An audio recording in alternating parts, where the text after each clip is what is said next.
Why showing up beats talent 100% of the time. The Great Deception. We have a cultural obsession with the word genius. We love the story of the natural, the person who was born with a gift, the writer who sits down and pours out a bestseller in a weekend, the athlete who never touches a weight but dominates the field, the entrepreneur who has $1 billion idea in the shower.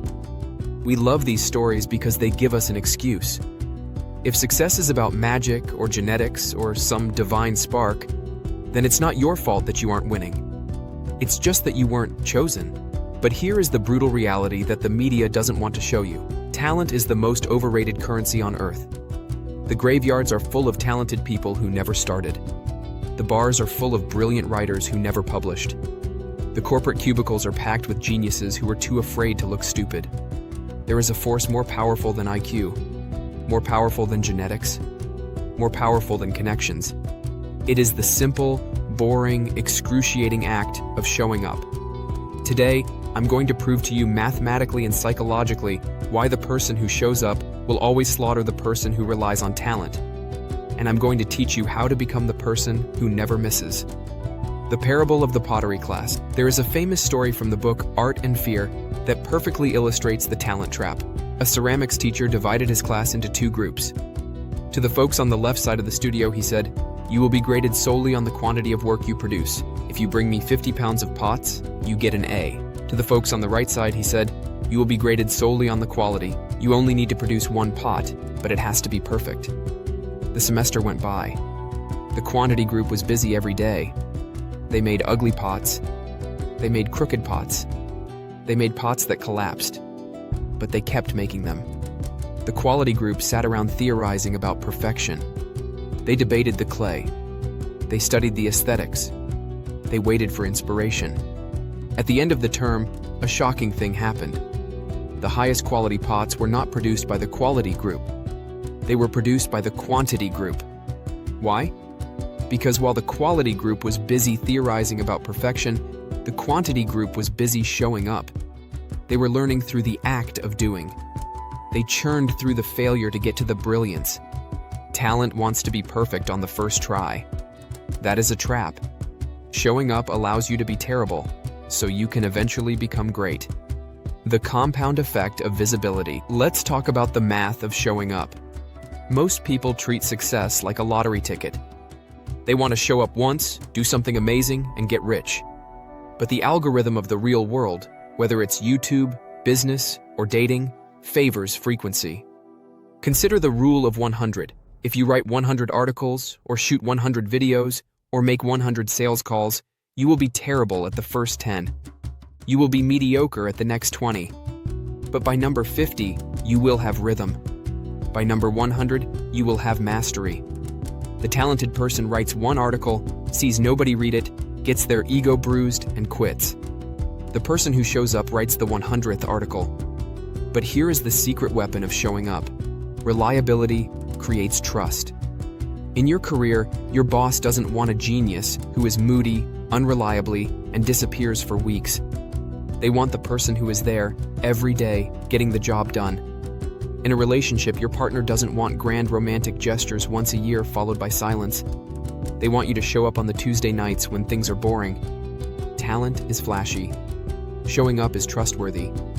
And in the long run, trust is what builds empires. The Seinfeld strategy. So, how do you actually do this? How do you beat the laziness? Jerry Seinfeld is one of the most successful comedians of all time. When a young comic asked him for advice on how to be funny, Seinfeld didn't talk about jokes. He didn't talk about timing. He talked about a calendar. He said, "Get a big wall calendar. Every day that you write jokes, put a big red X on that day. After a few days, you'll have a chain. Just keep at it and the chain will grow longer every day. You'll like seeing that chain, especially when you get a few weeks under your belt. Your only job is next. Don't break the chain." Notice he didn't say write good jokes. He just said write. This is where the ego dies. The talented person refuses to write unless it's gold. The master writes garbage just to keep the chain alive. Because here's the truth you need to write down. A 0 is infinitely worse than a bad day. If you do a sloppy 20-minute workout, you are still an athlete. If you write one terrible paragraph, you are still a writer. If you do zero, you are nothing. You have broken the identity. The B- revolution. Perfectionism is just procrastination in a fancy suit. Perfectionism is the fear that if you show up and you aren't perfect, people will judge you. I want you to adopt the B- rule. This sounds counterintuitive. Aren't we supposed to strive for excellence? Eventually, yes, but not today. When you are building the habit of showing up, your goal is B- work. B- is good enough to ship. It's good enough to publish. It's good enough to count. If you aim for A+ work every day, the pressure will crush you. You will burn out. You will hide. But anyone can do B- work, even when you have a headache, even when you're tired. The prolific creator Casey Neistat didn't become a legend because every single vlog was a masterpiece of cinema. He became a legend because he uploaded every single day for years. Some days were an A+, some days were a C, but he never stopped showing up. He drowned out the competition with volume. The dark side of talent. I want to talk to the smart kids for a second. If you were told you were smart or talented when you were young, you are at a massive disadvantage. Because when you rely on talent, you don't develop grit. When things get hard, and they always get hard, the talented person panics. They think, if I have to try this hard, maybe I'm not talented after all. Their identity crumbles. But the grinder? The person who knows they aren't a genius? They expect it to be hard.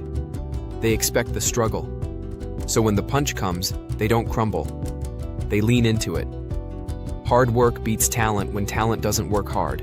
It's a cliche for a reason. Talent is fragile. Showing up is anti-fragile. It gets stronger the more you do it. The 5-year vision. Imagine 2 versions of yourself. Version A waits for the perfect time. They wait until they feel motivated. They rely on their natural skills. In 5 years, they are in the exact same place, bitter about the world not recognizing their genius. Version B commits to showing up. They commit to the B-.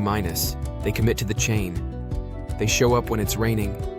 They show up when they are heartbroken. They show up when nobody is watching. In 5 years, version B is unrecognizable. They have built the body, the business, the family, the legacy. Not because they were special, but because they were relentless. The world belongs to those who persist. Half the battle is just getting to the starting line every single day. If you can do that, you have already beaten 99% of the competition. You don't need to be a genius. You don't need to be a prodigy. You just need to be the one who is still standing when everyone else has gone home. The challenge. So here is your challenge. Pick one thing. Just one. The gym. Content creation. Coding. Reading. And commit to showing up for it every day for the next 30 days. No days off. It doesn't have to be good. It just has to be done. Prove to yourself that you are not a slave to your motivation. Show up. If you are ready to stop making excuses and start showing up, comment "I'm showing up" down below. I want to see who the real ones are. Like this video if you needed this reminder. Subscribe if you want to join the top 1%. Now get off YouTube. Go do the work. Share, like, subscribe.